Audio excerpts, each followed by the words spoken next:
নমস্কার বন্ধুরা, আজকের আপনাদের সামনে আরও একটা ইন্টারেস্টিং ছোট গল্প নিয়ে হাজির হয়েছে আমি বিশ্বরূপ। আজকের গল্প রবীন্দ্রনাথের ছোট গল্প অবলম্বনে জীবিত ও মৃত। রানীহাটের জমিদার সারদাশঙ্কর বাবুদের বাড়ির বিধবা বধূটির পিতৃকুলে কেহ ছিল না। সকলেই একে একে মারা গিয়াছে। পতিকুলেও ঠিক আপনার বলিতে কেহ নাই, পতিও নাই, পুত্রও নাই। একটি ভাসুরপো সারদাশঙ্করের ছোট ছেলেটি, সেই তাহার চক্ষের মণি। সে জন্মিবার পর তাহার মাতার বহুকাল ধরিয়া শক্ত পীড়া হইয়াছিল। সেই জন্য এই বিধবা কাকী কাদম্বিনী তাকে মানুষ করিয়াছে। পরের ছেলে মানুষ করিলে তাহার প্রতি প্রাণের টান আরও যেন বেশি হয়, কারণ তাহার উপর অধিকার থাকে না, তাহার উপরে কোনো দাবি কোনো দলিল অনুসারে সপ্রমাণ করিতে পারে না এবং চাহেও না। কেবল অনিশ্চিত প্রাণের ধনটিকে দ্বিগুণ ব্যাকুলতার সহিত ভালোবাসে। বিধবার সমস্ত রুদ্ধ প্রীতি এই ছেলেটির প্রতি সিঞ্চন করিয়া একদিন শ্রাবণের রাত্রে কাদম্বিনীর অকস্মাৎ মৃত্যু হইল। হঠাৎ কী কারণে তাহার হৃৎস্পন্দ স্তব্ধ হইয়া গেল, সময় জগতের আর সর্বত্রই চলিতে লাগিল, কেবল সেই স্নেহকাতর ক্ষুদ্র কোমল বক্ষটির ভিতর সময়ের ঘড়ির কল চিরকালের মতো বন্ধ হইয়া গেল।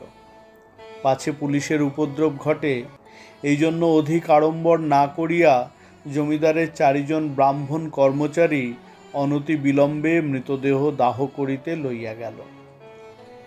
রানীহাটের শ্মশান লোকালয় হইতে বহু দূরে। পুষ্করিণীর ধারে একখানি কুঠির এবং তাহার নিকটে একটা প্রকাণ্ড বটগাছ। বৃহৎ মাঠে আর কোথাও কিছু নাই। পূর্বে এখান দিয়ে নদী বহিত, এখন নদী একেবারে শুকাইয়া গেছে। সেই শুষ্ক জলপথের এক অংশ খনন করিয়া শ্মশানের পুষ্করিণী নির্মিত হইয়াছে। এখনকার লোকেরা এই পুষ্করিণীকেই পূর্ণ স্রোতস্বিনীর প্রতিনিধি স্বরূপ জ্ঞান করে। মৃতদেহ কুঠিরের মধ্যে স্থাপন করিয়া চিতার কাঠ আসিবার প্রতীক্ষায় 4 জনে বসিয়া রহিল। সময় এত দীর্ঘ বোধ হইতে লাগিল যে অধীর হইয়া 4 জনের মধ্যে নিতাই এবং গুরুচরণ কাঠ আনিতে এত বিলম্ব হইতেছে কেন দেখিতে গেল। বিধু এবং বনমালী মৃতদেহ রক্ষা করিয়া বসিয়া রহিল। শ্রাবণের অন্ধকার রাত্রি, থমথমে মেঘ করিয়া আছে, আকাশে একটি তারা দেখা যায় না। অন্ধকার ঘরে 2 জনে চুপ করিয়া বসিয়া রহিল। একজনের চাদরে দিশলাই এবং বাতি বাঁধা ছিল। বর্ষাকালের দিশলাই বহু চেষ্টাতেও জ্বলিল না। সে লণ্ঠন সঙ্গে ছিল, তাহাও নিবিয়া গেছে। অনেকক্ষণ চুপ করিয়া থাকিয়া একজন কহিল, ভাই রে, 1 ছিলিম তামাকের জোগাড় থাকিলে বড় সুবিধা হইত, তাড়াতাড়িতে কিছুই আনা হয় নাই। অন্য ব্যক্তি কহিল, আমি চট করিয়া 1 দৌড়ে সমস্ত সংগ্রহ করিয়া আনিতে পারি। বনমালীর পলায়নের অভিপ্রায় বুঝিয়া বিধু কহিল, মাইরি, আর আমি বুঝি এখানে একলা বসিয়া থাকিব। আবার কথাবার্তা বন্ধ হইল। 5 মিনিট 1 ঘণ্টা বলিয়া মন হইতে লাগিল। যাহারা কাঠ আনিতে গিয়াছিল তাহাদিগকে মনে মনে ইহারা গালি দিতে লাগিল। তাহারা যে দিব্য আরামে কোথাও বসিয়া গল্প করিতে করিতে তামাক খাইতেছে, এই সন্দেহ ক্রমশই তাহাদের মনে ঘনীভূত হইয়া উঠিতে লাগিল। কোথাও কিছু শব্দ নাই, কেবল পুষ্করিণী তীর হইতে অবিশ্রাম ঝিল্লি এবং ভেকের ডাক শোনা যাইতেছে। এমন সময় মনে হলো যেন খাটটা ঈষৎ নড়িল, যেন মৃতদেহ পাশ ফিরিয়া শুইল। বিধু এবং বনমালী রাম নাম জপিতে জপিতে কাঁপিতে লাগিল। হঠাৎ ঘরের মধ্যে একটা দীর্ঘ নিঃশ্বাস শোনা গেল। বিধু এবং বনমালী এক মুহূর্তে ঘর হইতে লম্ফ দিয়া বাহির হইয়া গ্রামের অভিমুখে দৌড় দিল। প্রায় ক্রোশ 1.5 পথ গিয়া দেখিয়া তাহাদের অবশিষ্ট 2 সঙ্গী লণ্ঠন হাতে ফিরিয়া আসিতেছে। তাহারা বাস্তবিকই তামাক খাইতে গিয়াছিল। কাঠের কোনো খবর জানে না, তথাপি সংবাদ দিল গাছ কাটিয়া কাঠ ফাড়াইতেছে, অনতি বিলম্বে রওনা হইবে। তখন সিধু এবং বনমালী কুঠিরের সমস্ত ঘটনা বর্ণনা করিল।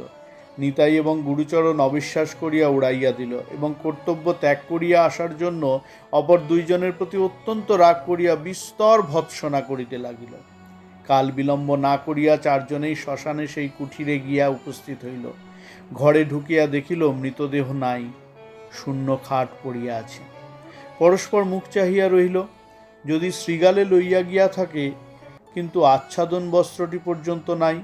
সন্ধান করিতে করিতে বাহিরে গিয়া দেখে কুঠিরের দ্বারের কাছে খানিকটা কাদা জমিয়াছিল, তাহাতে স্ত্রীলোকের সদ্য এবং ক্ষুদ্র পদচিহ্ন। শারদাশঙ্কর সহজ লোক নহেন। তাহাকে এই ভূতের গল্প বলিলে হঠাৎ যে কোনো সুফল পাওয়া যাইবে এমন সম্ভাবনা নাই। তখন চারজনে বিস্তর পরামর্শ করিয়া স্থির করিল যে দাহকার্য সমাধা হইয়াছে, এইরূপ খবর দেয়াই ভালো। ভোরের দিকে যাহারা কাঠ লইয়া আসিল তাহারা সংবাদ পাইল বিলম্ব দেখিয়া পূর্বেই কার্য শেষ করা হইয়াছে, কুঠিরের মধ্যে কাষ্ঠ সঞ্চিত ছিল। এ সম্বন্ধে কাহারও সহজে সন্দেহ উপস্থিত হইতে পারে না, কারণ মৃতদেহ এমন কিছু বহুমূল্য সম্পত্তি নহে যে কেহ ফাঁকি দিয়া চুরি করিয়া লইয়া যাইবে। সকলেই জানেন জীবনের যখন কোনো লক্ষণ পাওয়া যায় না, তখনও অনেক সময় জীবন প্রচ্ছন্নভাবে থাকে এবং সময় মতো পুনর্বার মৃতবৎ দেহে তাহার কার্য আরম্ভ হয়। কাদম্বিনীও মরে নাই। হঠাৎ কি কারণে তাহার জীবনের ক্রিয়া বন্ধ হইয়া গিয়াছিল। যখন সে সচেতন হইয়া উঠিল, দেখিল চতুর্দিকে নিবিড় অন্ধকার। চির অভ্যাস মতো যেখানে শয়ন করিয়া থাকে মনে হইল এটা সে জায়গা নহে। একবার ডাকিল, দিদি। অন্ধকার ঘরে কেহ সাড়া দিল না। সভয়ে উঠিয়া বসিল। মনে পড়িল সেই মৃত্যুশয্যার কথা, সেই হঠাৎ বক্ষের কাছে একটি বেদনা, শ্বাসরোধের উপক্রম। তাহার বড় যা ঘরের কোণে বসিয়া একটি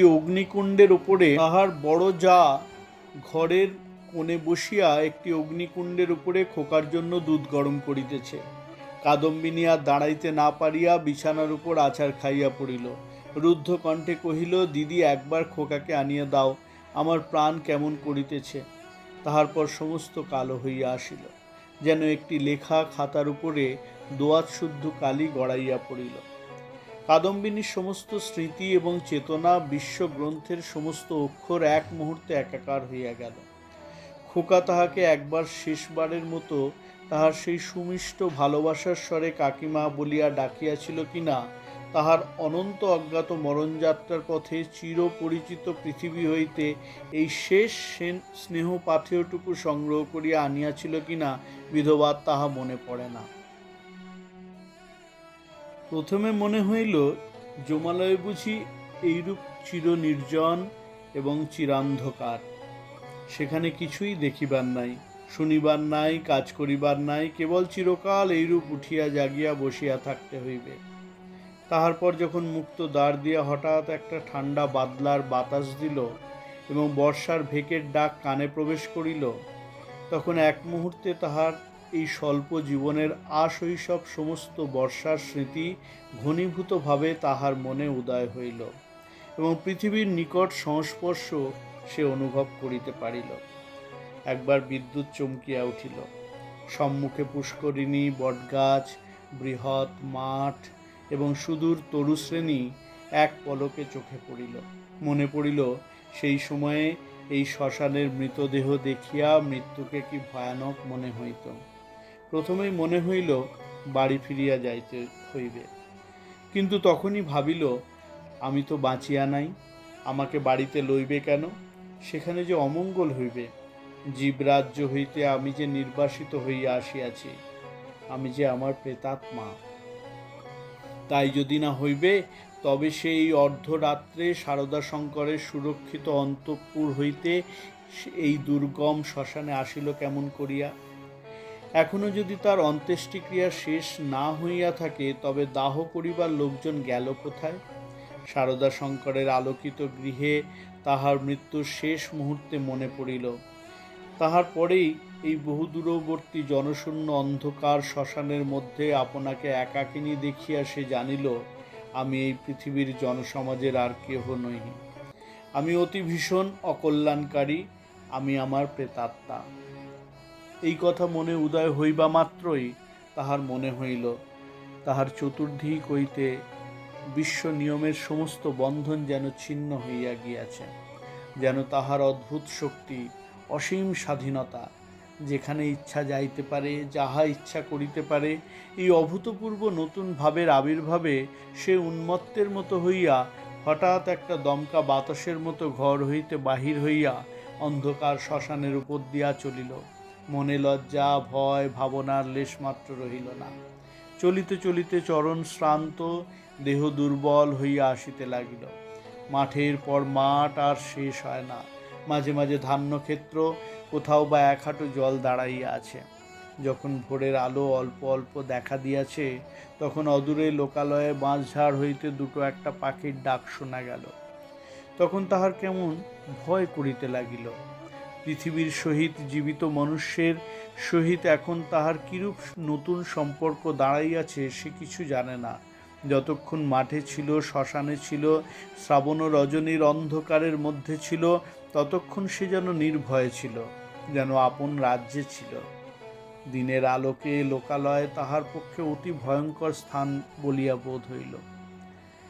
মানুষ ভূতকে ভয় করে, ভূত মানুষকে ভয় করে। মৃত্যু নদীর দুই পারে দুইজনের বাস।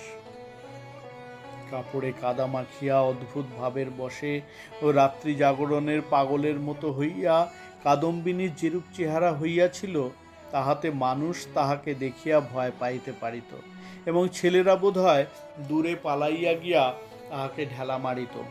সৌভাগ্যক্রমে একটি পথিক ভদ্রলোক তাহাকে সর্বপ্রথমে এই অবস্থায় দেখিতে পায়। সে কাছে আসিয়া কহিল, মা, তোমাকে ভদ্র কুলবধূ বলিয়া বোধ হইতেছে। তুমি এই অবস্থায় একলা পথে কোথায় চলিয়াছ? কাদম্বিনী প্রথমে কোনো উত্তর না দিয়া তাকাইয়া রহিল। হঠাৎ কিছুই ভাবিয়া পাইল না। সে যে সংসারের মধ্যে আছে, তাহাকে যে ভদ্র কুলবধূর মতো দেখাইতেছে, গ্রামের পথে পথিক তাহাকে যে প্রশ্ন জিজ্ঞাসা করিতেছে, এ সমস্তই তাহার কাছে অভাবনীয় বলিয়া বোধ হইল। পথিক তাহাকে পুনশ্চ কহিল, চলো মা, আমি তোমাকে ঘরে পৌঁছাইয়া দিই। তোমার বাড়ি কোথায় আমাকে বলো। কাদম্বিনী চিন্তা করিতে লাগিল, শ্বশুর বাড়ি ফিরিবার কথা মনে স্থান দেয়া যায় না, বাপের বাড়ি তো নাই। তখন ছেলেবেলার সইকে মনে পড়িল। সই যোগমায়ার সহিত যদিও ছেলেবেলা হইতেই বিচ্ছেদ, তথাপি মাঝে মাঝে চিঠিপত্র চলে। এক এক সময় রীতিমতো ভালোবাসার লড়াই চলিতে থাকে। কাদম্বিনী জানাইতে চাহে ভালোবাসা তাহার দিকেই প্রবল। যোগমায়া জানাইতে চাহে কাদম্বিনী তাহার ভালোবাসার যথোপযুক্ত প্রতিদান দেয় না। কোনো সুযোগে একবার উভয়ে মিলন হইতে পারিলে যে একদণ্ড কেহ কাহকে চোখের আড়াল করিতে পারিবে না, এ বিষয়ে কোনো পক্ষেরই কোনো সন্দেহ ছিল না। কাদম্বিনী ভদ্রলোকটিকে কহিল, নিশ্চিন্দাপুরে শ্রীপতিচরণ বাবুর বাড়ি যাইব। পথিক কলিকাতায় যাইতেছিলেন। নিশ্চিন্দাপুর যদিও নিকটবর্তী নহে, তথাপি তাহার গম্যপথেই পড়ে। তিনি স্বয়ং বন্দোবস্ত করিয়া কাদম্বিনীকে শ্রীপতিচরণ বাবুর বাড়ি পৌঁছাইয়া দিলেন। দুই সইয়ে মিলন হল। প্রথমে চিনিতে একটু বিলম্ব হইয়াছিল, তাহার পরে বাল্য সদৃশ্য উভয়ের চক্ষে ক্রমশই পরিস্ফুট হইয়া উঠিল। যোগমায়া কহিল, ওমা, আমার কি ভাগ্য! তোমার যে দর্শন পাইব এমন তো আমার মনেই ছিল না। কিন্তু ভাই, তুমি কি করিয়া আসিলে? তোমার শ্বশুরবাড়ির লোকেরা যে তোমাকে ছাড়িয়া দিল। কাদম্বিনী চুপ করিয়া রহিল। অবশেষে কহিল, ভাই, শ্বশুরবাড়ির কথা আমাকে জিজ্ঞাসা করিও না। আমাকে দাসীর মতো বাড়ির এক প্রান্তে স্থান দিও, আমি তোমাদের কাজ করিয়া দিব। যোগমায়া কহিল, ওমা, সে কি কথা? দাসীর মতো থাকিবে কেন? তুমি আমার সই, তুমি আমার ইত্যাদি ইত্যাদি। এমন সময় শ্রীপতি ঘরে প্রবেশ করিল। কাদম্বিনী খানিকক্ষণ তাহার মুখের দিকে তাকাইয়া ধীরে ধীরে ঘর হইতে বাহির হইয়া গেল। মাথায় কাপড় দেয়া বা কোনরূপ সংকোচ বা সম্ভ্রমের লক্ষণ দেখা গেল না। পাছে তার সইয়ের বিরুদ্ধে শ্রীপতি কিছু মনে করে, এই জন্য ব্যস্ত হইয়া যোগমায়া নানা রূপে তাহাকে বুঝাইতে আরম্ভ করিল। কিন্তু এতই অল্প বুঝাইতে হইল এবং শ্রীপতি এত সহজে যোগমায়ার সমস্ত প্রস্তাবে অনুমোদন করিল যে যোগমায়া মনে মনে বিশেষ সন্তুষ্ট হইল না। কাদম্বিনী সইয়ের বাড়িতে আসিল, কিন্তু সইয়ের সঙ্গে মিশিতে পারিল না। মাঝে মৃত্যুর ব্যবধান। আত্মসম্বন্ধে সর্বদা একটা সন্দেহ এবং চেতনা থাকিলে পরের সঙ্গে মেলা যায় না। কাদম্বিনী যোগমায়ার মুখের দিকে চায় এবং কি যেন ভাবে, মনে করে স্বামী এবং ঘরকন্যা লইয়া ও যেন বহু দূরে আর এক জগতে আছে। স্নেহ মমতা কর্তব্য লইয়া ও যেন পৃথিবীর লোক, আর আমি যেন শূন্য ছায়া। ও যেন অস্তিত্বের দেশে, আর আমি যেন অনন্তের মধ্যে। যোগমায়ারও কেমন কেমন লাগিল, কিছুই বুঝিতে পারিল না। স্ত্রীলোক রহস্য সহ্য করিতে পারে না, কারণ অনিশ্চিতকে লইয়া কবিত্ব করা যায়, বীরত্ব করা যায়, পাণ্ডিত্য করা যায়, কিন্তু ঘরকন্যা করা যায় না।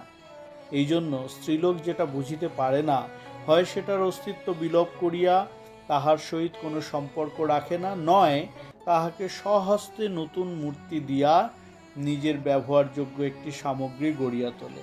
যদি দুয়ের কোনোটাই না পারে, তবে তাহার উপর ভারী রাগ করিতে থাকে। কাদম্বিনী যতই দুর্বোধ হইয়া উঠিল, যোগমায়া তাহার উপর ততই রাগ করিতে লাগিল। ভাবিল, এই কি উপদ্রব স্কন্ধের উপর চাপিল। আবার আর এক বিপদ। কাদম্বিনীর আপনাকে আপনি ভয় করে। সে নিজের কাজ হইতে নিজে কিছুতেই পলাইতে পারে না। যাহাদের ভূতের ভয় আছে, তাহারা আপনার পশ্চাৎ দিককে ভয় করে। যেখানে দৃষ্টি রাখিতে পারে না, সেইখানেই ভয়। কিন্তু কাদম্বিনীর আপনার মধ্যেই সর্বাপেক্ষা বেশি ভয়, বাহিরে তার ভয় নাই। এই জন্য বিজন দ্বীপ্রহরে সে একা ঘরে এক একদিন চিৎকার করিয়া উঠিত, এবং সন্ধেবেলায় দীপালোকে আপনার ছায়া দেখিলে তাহার গা ছমছম করিতে থাকিত। তাহার এই ভয় দেখিয়া বাড়িশুদ্ধ লোকের মনে কেমন একটা ভয় জন্মিয়া গেল। চাকর দাসীরা এবং যোগমায়াও যখন তখন যেখানে সেখানে ভূত দেখিতে আরম্ভ করিল। একদিন এমন হইল, কাদম্বিনী অর্ধরাত্রে আপন শয়নগৃহ হইতে কাঁদিয়া বাহির হইয়া একেবারে যোগমায়ার গৃহদ্বারে আসিয়া কহিল, দিদি দিদি, তোমার দুটি পায়ে পড়ি গো, আমায় একলা ফেলিয়া রাখিও না। যোগমায়ার যেমন ভয়ও পাইল, তেমনি রাগও হইল। ইচ্ছা করিল তদ্দণ্ডেই কাদম্বিনীকে দূর করিয়া দেয়। দয়াপরবশ শ্রীপতি অনেক চেষ্টায় তাহাকে ঠান্ডা করিয়া পার্শ্ববর্তী গৃহে স্থান দিল। পরদিন অসময়ে অন্তঃপুরে শ্রীপতির তলব হইল। যোগমায়া তাহাকে অকস্মাৎ ভৎসনা করিতে আরম্ভ করিল। হ্যাঁ গো, তুমি কেমন ধারালো! একজন মেয়ে মানুষ আপন শ্বশুর ঘর ছাড়িয়া তোমার ঘরে আসিয়া অধিষ্ঠান হইল। মাসখানেক হইয়া গেল, তবু যাইবার নাম করে না। আর তোমার মুখে যে একটি আপত্তি মাত্র শুনি না। তোমার মনের ভাবটা কি বুঝাইয়া বলো দেখি। তোমরা পুরুষ মানুষ এমনি জাতি বটে। বাস্তবিক সাধারণ স্ত্রী জাতির পরে পুরুষ মানুষের একটা নির্বিচার পক্ষপাত আছে, এবং সেজন্য স্ত্রীলোকেরাই তাহাদিগকে অধিক অপরাধী করে। নিঃসহায় অথচ সুন্দরী কাদম্বিনীর প্রতি শ্রীপতির করুণা যে যথোচিত মাত্রার চেয়ে কিঞ্চিত অধিক ছিল, তাহার বিরুদ্ধে তিনি যোগমায়ার গাত্রস্পর্শপূর্বক শপথ করিতে উদ্যত হইলেও তাহার ব্যবহারে তাহার প্রমাণ পাওয়া যাইত। তিনি মনে করিতেন, নিশ্চয়ই শ্বশুরবাড়ির লোকেরা এই পুত্রহীনা বিধবার প্রতি অন্যায় অত্যাচার করিত, তাই নিতান্ত সহ্য করিতে না পারিয়া পলাইয়া কাদম্বিনী আমার আশ্রয় লইয়াছেন। যখন ইহার বাপ মা কেহই নাই, তখন আমি ইহাকে কি করিয়া ত্যাগ করি। এই বলিয়া তিনি কোনরূপ সন্ধান লইতে ক্ষান্ত ছিলেন, এবং কাদম্বিনীকেও এই অপ্রীতিকর বিষয়ে প্রশ্ন করিয়া ব্যথিত করিতে তাহার প্রবৃত্তি হইত না। তখন তাহার স্ত্রী তাহার অসার কর্তব্য বুদ্ধিতে নানা প্রকারে আঘাত দিতে লাগিল। কাদম্বিনীর শ্বশুর বাড়িতে খবর দেয়া যে তার গৃহের শান্তিরক্ষার পক্ষে একান্ত আবশ্যক, তাহা তিনি বেশ বুঝিতে পারিলেন। অবশেষে স্থির করিলেন, হঠাৎ চিঠি লিখিয়া বসিলে ভালো ফল নাও হইতে পারে, অতএব রানীহাটে তিনি নিজে গিয়ে সন্ধান লইয়া যাহা কর্তব্য স্থির করিবেন। শ্রীপতি তো গেলেন। এদিকে যোগমায়া আসিয়া কাদম্বিনীকে কহিল, সই, এখানে তোমার আর থাকা ভালো দেখাইতেছে না, লোকে কি বলিবে। কাদম্বিনী গম্ভীরভাবে যোগমায়ার মুখের দিকে তাকাইয়া কহিল, লোকের সঙ্গে আমার সম্পর্ক কি? যোগমায়া কথা শুনিয়া অবাক হইয়া গেল, কিঞ্চিৎ রাগিয়া কহিল, তোমার না থাকে আমাদের তো আছে, আমরা পরের বধূকে কি বলিয়া আটক করিয়া রাখিব? কাদম্বিনী কহিল, আমার শ্বশুর ঘর কোথায়? যোগমায়া ভাবিল, মরণ, পোড়া কপালি বলে কি? কাদম্বিনী ধীরে ধীরে কহিল, আমি কি তোমাদের কেহ? আমি কি এ পৃথিবীর? তোমরা হাসিতেছ, কাঁদিতেছ, ভালোবাসিতেছ, সবাই আপন আপন লইয়া আছো, আমি তো কেবল চাহিয়া আছি। তোমরা মানুষ আর আমি ছায়া, বুঝিতে পারি না ভগবান আমাকে তোমাদের এই সংসারের মাঝখানে কেন রাখিয়াছেন। তোমরাও ভয় করো পাছে তোমাদের হাসি খেলার মধ্যে আমি অমঙ্গল আনি। আমিও বুঝিয়া উঠিতে পারি না তোমাদের সঙ্গে আমার কি সম্পর্ক, কিন্তু ঈশ্বর যখন আমাদের জন্য আর কোনো স্থান গড়িয়া রাখেন নাই, তখন কাজে কাজেই বন্ধন ছিঁড়িয়া যায়, তবু তোমাদের কাছেই ঘুরিয়া ঘুরিয়া বেড়ায়। এমনিভাবে চাহিয়া কথাগুলি বলিয়া গেল যে যোগমায়া কেমন একরকম করিয়া মোটের ওপর একটা কি বুঝিতে পারিল, কিন্তু আসল কথাটা বুঝিল না, জবাবও দিতে পারিল না, দ্বিতীয়বার প্রশ্ন করিতে পারিল না, অত্যন্ত ভারগ্রস্ত গম্ভীরভাবে চলিয়া গেল। রাত্রি প্রায় যখন 10টা, তখন শ্রীপতি রানীহাট হইতে ফিরিয়া আসিলেন। মুষলধারে বৃষ্টিতে পৃথিবী ভাসিয়া যাইতেছে, ক্রমাগতই তাহার ঝরঝর শব্দে মনে হইতেছে বৃষ্টির শেষ নাই, আজ রাত্রিরও শেষ নাই। যোগমায়া জিজ্ঞাসা করিলেন, কি হইল? শ্রীপতি কহিলেন, সে অনেক কথা, পরে হইবে বলিয়া কাপড় ছাড়িয়া আহার করিলেন এবং তামাক খাইয়া শুইতে গেলেন। ভাবটা অত্যন্ত চিন্তিত। যোগমায়া অনেকক্ষণ কৌতূহল দমন করিয়াছিলেন, শয্যায় প্রবেশ করিয়াই জিজ্ঞাসা করিলেন, কি শুনিলে বলো। শ্রীপতি কহিলেন, নিশ্চয়ই তুমি একটা ভুল করিয়াছ। শুনিবা মাত্র যোগমায়া মনে মনে ঈষৎ রাগ করিলেন। ভুল মেয়েরা কখনোই করে না, যদি বা করে কোনো সুবুদ্ধি পুরুষের সেটা উল্লেখ করা কর্তব্য হয় না, নিজের ঘাড় পাতিয়া লওয়াই সুযুক্তি। যোগমায়া কিঞ্চিৎ উষ্ণভাবে কহিলেন, কিরকম শুনি। শ্রীপতি কহিলেন, যে স্ত্রীলোকটিকে তোমার ঘরে স্থান দিয়াছ সে তোমার সই কাদম্বিনী নহে। এমনতর কথা শুনিলে সহজেই রাগ হইতে পারে, বিশেষত নিজের স্বামীর মুখে শুনিলে তো কথাই নেই। যোগমায়া কহিলেন, আমার সইকে আমি চিনি না, তোমার কাছ হইতে চিনিয়া লইতে হইবে। কি কথা শ্রী? শ্রীপতি বুঝাইলেন, এ স্থলে কথা স্ত্রী লইয়া কোনরূপ তর্ক হইতেছে না, প্রমাণ দেখিতে হইবে। যোগমায়ার সই কাদম্বিনী যে মারা গিয়াছে তাহাতে কোনো সন্দেহ নাই। যোগমায়া কহিলেন, ওই শোনো, তুমি নিশ্চয়ই একটা গোল পাকাইয়া আসিয়াছ, কোথায় যাইতে কোথায় গিয়েছ, কি শুনিতে কি শুনিয়াছ তাহার ঠিক নাই। তোমাকে নিজে যাইতে কে বলিল? একখানা চিঠি লিখিয়া দিলেই সমস্ত পরিষ্কার হইত। নিজের কর্মপটুতার প্রতি স্ত্রীর এইরূপ বিশ্বাসের অভাবে শ্রীপতি অত্যন্ত ক্ষুণ্ণ হইয়া বিস্তারিতভাবে সমস্ত প্রমাণ প্রয়োগ করিতে লাগিলেন, কিন্তু কোনো ফল হইল না। উভয় পক্ষে হাঁ না করিতে করিতে রাত্রি দ্বিপ্রহর হইয়া গেল। যদিও কাদম্বিনীকে এই দণ্ডেই গৃহ হইতে বহিষ্কৃত করিয়া দেয়া সম্বন্ধে স্বামী স্ত্রী কাহারও মতভেদ ছিল না, কারণ শ্রীপতির বিশ্বাস তাহার অতিথি ছদ্ম পরিচয়ে তাহার স্ত্রীকে এতদিন প্রতারণা করিয়াছে, এবং যোগমায়ার বিশ্বাস সে কুলত্যাগিনী। তথাপি উপস্থিত তর্কটা সম্বন্ধে উভয়ের কেহই হার মানিতে চাহেন না। উভয়ের কণ্ঠস্বর ক্রমেই উচ্চ হইতে উঠিতে লাগিল। ভুলিয়া গেলেন পাশের ঘরেই কাদম্বিনী শুইয়া আছে। একজন বলেন, ভালো বিপদেই পড়া গেল, আমি নিজের কানে শুনিয়া আসিলাম। আর একজন দৃঢ় স্বরে বলে, সে কথা বলিলে মানিব কেন, আমি নিজের চক্ষে দেখিতেছি। অবশেষে যোগমায়া জিজ্ঞাসা করিলেন, আচ্ছা কাদম্বিনী কবে মরিল বলো দেখি। ভাবিলেন কাদম্বিনীর কোনো একটা চিঠির তারিখের সহিত অনৈক্য বাহির করিয়া শ্রীপতির ভ্রম সব প্রমাণ করিয়া দিবেন। শ্রীপতি যে তারিখের কথা বলিলেন উভয়ে হিসাব করিয়া দেখিলেন, যেদিন সন্ধেবেলায় কাদম্বিনী তাহাদের বাড়িতে আসে সে তারিখের ঠিক তাহার পূর্বের দিনই পড়ে। শনিবা মাত্র যোগমায়ার মুখটা হঠাৎ কাঁপিয়া উঠিল। শ্রীপতিরও কেন এরকম বোধ হইতে লাগিল। এমন সময় তাহাদের ঘরের দ্বার খুলিয়া গেল। একটা বাদলের বাতাস আসিয়া প্রদীপটা ফস করিয়া নিবিয়া গেল। বাহিরের অন্ধকার প্রবেশ করিয়া এক মুহূর্তে সমস্ত ঘরটা আগাগোড়া ভরিয়া গেল। কাদম্বিনী একেবারে ঘরের ভিতর আসিয়া দাঁড়াইল। তখন রাত্রি 2:30 প্রহর হইয়া গিয়াছে। বাহিরে অবিশ্রাম বৃষ্টি পড়িতেছে। কাদম্বিনী কহিল, আমি তোমার সেই কাদম্বিনী, কিন্তু এখন আমি আর বাঁচিয়া নেই, আমি মরিয়া আছি। যোগমায়া ভয়ে চিৎকার করিয়া উঠিলেন। শ্রীপতির বাক্য স্ফূর্তি হইল না। কিন্তু আমি মরিয়াছি ছাড়া তোমাদের কাছে আর কি অপরাধ করিয়াছি? আমার যদি ইহলোকেও স্থান নাই, পরলোকেও স্থান নাই, ওগো আমি তবে কোথায় যাইব? তীব্র কণ্ঠে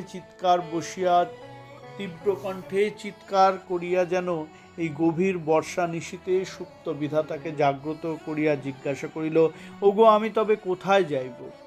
এই বলিয়া মূর্ছিত দম্পতিকে অন্ধকার ঘরে ফেলিয়া বিশ্বজগতে কাদম্বিনী আপনার স্থান খুঁজিতে গেল। কাদম্বিনী যে কেমন করিয়া রানীহাটে ফিরিয়া গেল তাহা বলা কঠিন। কিন্তু প্রথমে কাহাকেও দেখা দিল না। সমস্ত দিন অনাহারে একটা ভাঙা পোড়ো মন্দিরে যাপন করিল। বর্ষার অকাল সন্ধ্যা যখন অত্যন্ত ঘন হইয়া আসিল এবং আসন্ন দুর্যোগের আশঙ্কায় গ্রামের লোকেরা ব্যস্ত হইয়া আপন আপন গৃহে আশ্রয় করিল, তখন কাদম্বিনী পথে বাহির হইল। শ্বশুর বাড়ির দ্বারে গিয়া একবার তাহার হৃৎকম্প উপস্থিত হইয়াছিল, কিন্তু মস্ত ঘুমটা টানিয়া যখন ভিতরে প্রবেশ করিল, দাসীভ্রমে দাড়িরা কোনরূপ বাধা দিল না। এমন সময় বৃষ্টি খুব চাপিয়া আসিল, বাতাসও বেগে বহিতে লাগিল। যখন বাড়ি গৃহিণী সারদা শঙ্করের স্ত্রী তাহার বিধবা ননদের সহিত তাস খেলিতেছিলেন, ঝি ছিল রান্নাঘরে এবং পীড়িত খোকা জ্বরের উপশমে শয়ন গৃহে বিছানায় ঘুমাইতেছিল।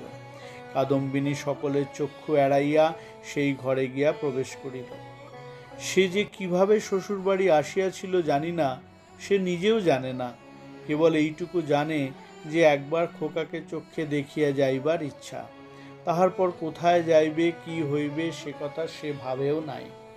দীপালোকে দেখিল রুগ্ন শীর্ণ খোকা হাত মুঠো করিয়া ঘুমাইয়া আছে। দেখিয়া উত্তপ্ত হৃদয় যেন ত্রিশাতুর হইয়া উঠিল। তাহার সমস্ত বালাই লইয়া তাহাকে একবার বুকে চাপিয়া না ধরিলে কি বাঁচা যায়? আর তাহার পর মনে পড়িল, আমি নাই, ইহাকে দেখিবার কে আছে? ইহার মা সঙ্গ ভালোবাসে, গল্প ভালোবাসে, খেলা ভালোবাসে। এতদিন আমার হাতে ভার দিয়াই সে নিশ্চিন্ত ছিল। কখনো তাহাকে ছেলে মানুষ করিবার কোনো দায় পোহাইতে হয় নাই। আজ ইহাকে কে তেমন করিয়া যত্ন করিবে? এমন সময় খোকা হঠাৎ পাশ ফিরিয়া অর্ধ নিদ্রিত অবস্থায় বলিয়া উঠিল, কাকিমা জল দে, মরিয়া যাই। সোনা আমার, তোর কাকিমাকে এখনো ভুলিস নাই? তাড়াতাড়ি কুঁজা হইতে জল পাড়াইয়া লইয়া খোকাকে বুকের ওপর তুলিয়া কাদম্বিনী তাহাকে জল পান করাইল। যতক্ষণ ঘুমের ঘোর ছিল, চির অভ্যাস মতো কাকিমার হাত হইতে জল খাইতে খোকার কিছুই আশ্চর্য বোধ হইল না। অবশেষে কাদম্বিনী যখন বহুকালের আকাঙ্ক্ষা মিটাইয়া তাহার মুখ চুম্বন করিয়া তাহাকে আবার শুইয়া দিল, তখন তাহার ঘুম ভাঙিয়া গেল এবং কাকিমাকে জড়াইয়া ধরিয়া জিজ্ঞাসা করিল, কাকিমা তুই মরে গিয়েছিলি? কাকিমা কহিল, হ্যাঁ খোকা। আবার তুই খোকার কাছে ফিরে এসেছিস? আর তুই মরে যাবি নে? ইহার উত্তর দিবার পূর্বেই একটা গোল বাঁধিল। ঝি এক বাটি সাবু হাতে করিয়া ঘরে প্রবেশ করিয়াছিল। হঠাৎ বাটি ফেলিয়া মাগো বলিয়া আচার খাইয়া পড়িয়া গেল। চিৎকার শুনিয়া তাস ফেলিয়া গিন্নি ছুটিয়া আসিলেন। ঘরে ঢুকিতেই তিনি একেবারে কাঠের মতো হইয়া গেলেন। পলাইতেও পারিলেন না, মুখ দিয়ে একটি কথাও সরিল না। এই সকল ব্যাপার দেখিয়া খোকারও মনে ভয়ের সঞ্চার হইয়া উঠিল। সে কাঁদিয়া বলিয়া উঠিল, কাকিমা তুই যা। কাদম্বিনী অনেকদিন পরে আজ অনুভব করিয়াছে যে সে মরে নাই। সেই পুরাতন ঘর দোর সেই সমস্ত, সেই খোকা, সেই স্নেহ তাহার পক্ষে সমান জীবন্তভাবেই আছে, মধ্যে কোনো বিচ্ছেদ, কোনো ব্যবধান জন্মায় নাই। সইয়ের বাড়ি গিয়া অনুভব করিয়াছিল বাল্যকালের সে সই মরিয়া গিয়াছে। খোকার ঘরে আসিয়া বুঝিতে পারিল খোকার কাকিমা তো এক তিলও মরে নাই। ব্যাকুলভাবে কহিল, দিদি, তোমরা আমাকে দেখিয়া কেন ভয় পাইতেছ? এই দেখো, আমি তোমাদের সেই তেমনই আছি। গিন্নি আর দাঁড়াইয়া থাকিতে পারিলেন না, মূর্ছিত হইয়া পড়িয়া গেলেন। ভগিনীর কাছে সংবাদ পাইয়া শারদাশঙ্কর বাবু স্বয়ং অন্তঃপুরে আসিয়া উপস্থিত হইলেন। তিনি জোর হস্তে কাদম্বিনীকে কহিলেন, ছোট বৌমা, এই কি তোমার উচিত হয়? সতীশ আমার বংশের একমাত্র ছেলে, উহার প্রতি তুমি কেন দৃষ্টি দিতেছ? আমরা কি তোমার পর? তুমি যাওয়ার পর হইতেই প্রতিদিন শুকাইয়া যাইতেছে, উহার ব্যামো আর ছাড়ে না, দিন রাত কেবল কাকিমা কাকিমা করে। যখন সংসার হইতে বিদায় হইয়াছ, তখন এ মায়াবন্ধন ছিঁড়িয়া যাও, আমরা তোমার যথোচিত সৎকার করিব। তখন কাদম্বিনী আর সহিতে পারিলেন না, তীব্র কণ্ঠে বলিয়া উঠিল, ওগো, আমি মরি নাই গো, মরি নাই। আমি কেমন করিয়া তোমাদের বুঝাইব আমি মরি নাই? এই দেখো আমি বাঁচিয়া আছি, বলিয়া কাঁসার বাটিটা ভূমি হইতে তুলিয়া কপালে আঘাত করিতে লাগিল। কপাল ফাটিয়া রক্ত বাহির হইতে লাগিল। তখন বলিল, এই দেখো আমি বাঁচিয়া আছি। শারদাশঙ্কর মূর্তির মতো দাঁড়াইয়া রহিলেন। খোকা ভয়ে বাবাকে ডাকিতে লাগিল। দুই মূর্ছিতা রমণী মাটিতে পড়িয়া রহিল। তখন কাদম্বিনী, ওগো, আমি মরি নাই গো, মরি নাই গো, মরি নাই বলিয়া চিৎকার করিয়া ঘর হইতে বাহির হইয়া সিঁড়ি বাহিয়া নামিয়া অন্তঃপুরে পুষ্করিণীর জলের মধ্যে গিয়া পড়িল। শারদাশঙ্কর উপরের ঘর হইতে শুনিতে পাইলেন ঝপাস করিয়া একটা শব্দ হইল। সমস্ত রাত্রি বৃষ্টি পড়িতে লাগিল। তাহার পরদিন সকালেও বৃষ্টি পড়িতেছে, মধ্যাহ্নেও বৃষ্টির বিরাম নেই। কাদম্বিনী মরিয়া প্রমাণ করিল সে মরে নাই।